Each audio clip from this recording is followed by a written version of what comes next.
중앙지부 조합원님 안녕하십니까? 중앙지부 대의원 김영남 인사드리겠습니다.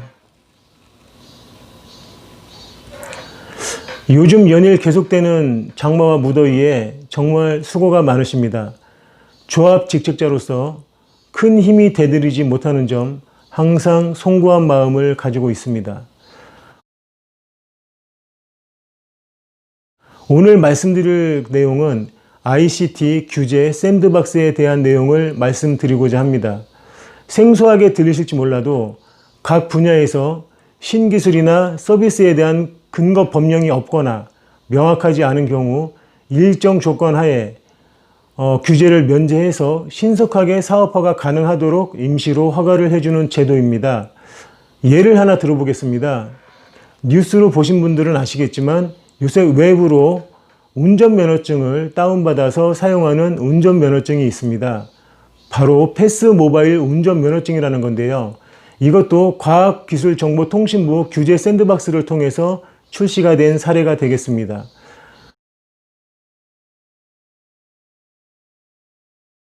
우리 택시업계 쪽을 보면 조합원님께서 영업하시다가 가끔 보시는 반려견을 태우는 펫택시, 그리고 반반택시, 다음에 그 자동차 뒤에 그 자전거를 부착해서 이동하는 자전거 이동 택시 등 이런 것들이 규제 샌드박스를 통해서 시도가 되는 다양한 운송 서비스의 사례라고 볼 수 있습니다.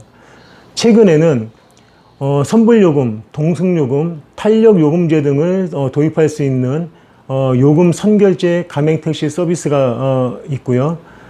다음에 GPS 기반 웹 미터기, 그리고 플랫폼 기반 임시 택시 운전 자격 운영 제도 서비스 등이 최근 심의에서 통과가 됐습니다.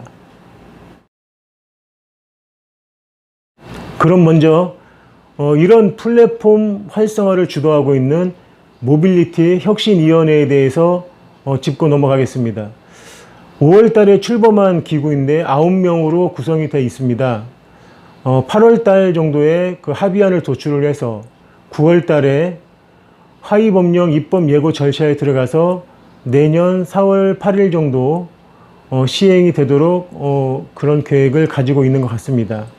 모빌리티 혁신위원회는 플랫폼 기반 모빌리티를 활성화할 정책을 제안하고 플랫폼 운송 사업이 안정적으로 시장에 정착할 수 있도록 하기 위한 정책 방안을 논의하는 기구입니다. 플랫폼 운송 사업의 허가 심의나 허가 총량 관리 방안 등에 대해서도 논의를 하고, 다음에 기여금 납부 방식에 대해서도 논의를 하고 있는데요. 여기서 일단 문제가 되는 게 혁신위의 권고안에 보면 플랫폼 운송 사업자의 면허 총량을 제한하지 않고 유연하게 운영한다, 이런 내용이 있습니다. 그리고 기여금과 관련해서는 운영하는 차량에 대해서 100대 미만은 전액 면제 기여금이죠. 200대 미만은 75% 면제, 300대 미만은 50% 면제, 300대부터는 기여금을 100% 납부하는 방안입니다.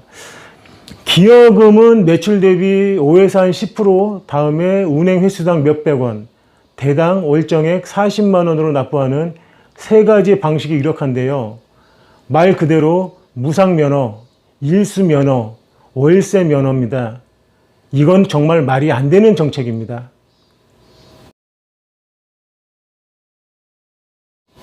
상황이 이런데도 개인 법인 택시 연합회가 성명서 한 장 내놓지 못하고 있다는 현실에 연합회가 정말 누구를 위해서 왜 존재하는지를 모르겠습니다. 계속 부실 대응으로 일관한다면 두고두고 지탄의 대상이 될 것입니다. 개인 법인 연합회가 선제 대응은 못할 망정 늦었지만 지금이라도 제대로 된 성명서라도 내고 강력 대응 행동하길 촉구합니다. 연합회가 왜 존재하는지 스스로 반성을 해야 할 것입니다.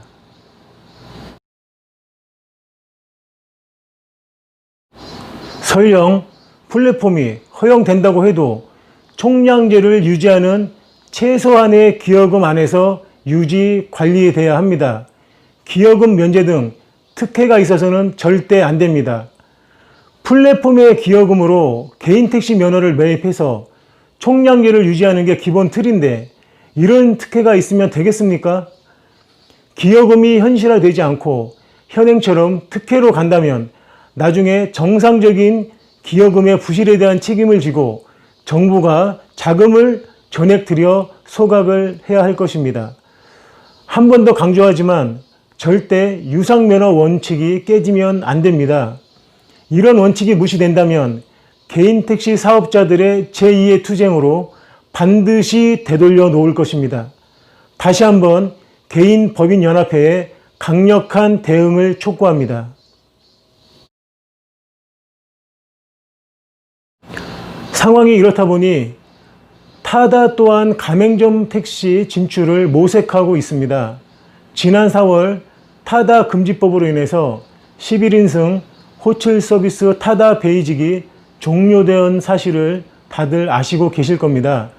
그러나 타다는 최근 여객 자동차 운송 가맹사업 참여 희망자에게 제공할 정보 공개서를 공정위에 등록을 했습니다. 정보 공개서는 국토부나 지자체에 가맹사업 면허를 인가를 신청하기에 앞서 기본 자격을 검토받는 절차입니다.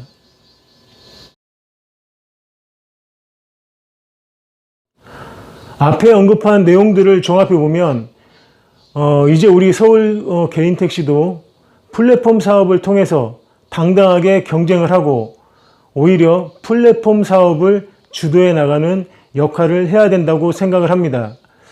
저는 우리 서울 개인 택시 조합이 플랫폼 택시를 통한 충분히 경쟁할 수 있는 기반을 이미 갖추고 있다고 저는 판단합니다. 카카오와의 경쟁, 저는 서울 개인 택시도 충분히 할 수 있다고 봅니다.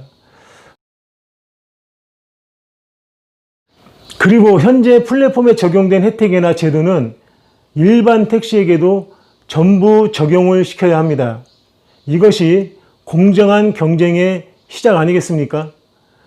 조합이 정상화가 된다면 하루빨리 독자적인 플랫폼 사업을 통해서 개인 택시가 플랫폼 시대를 선도해 나가는 당당한 서울 개인 택시가 되는데 조합원님들도 함께 힘을 모아주시기를 간곡히 부탁드리겠습니다. 늘 조합원님께 힘이 되는 대의원이 되겠습니다.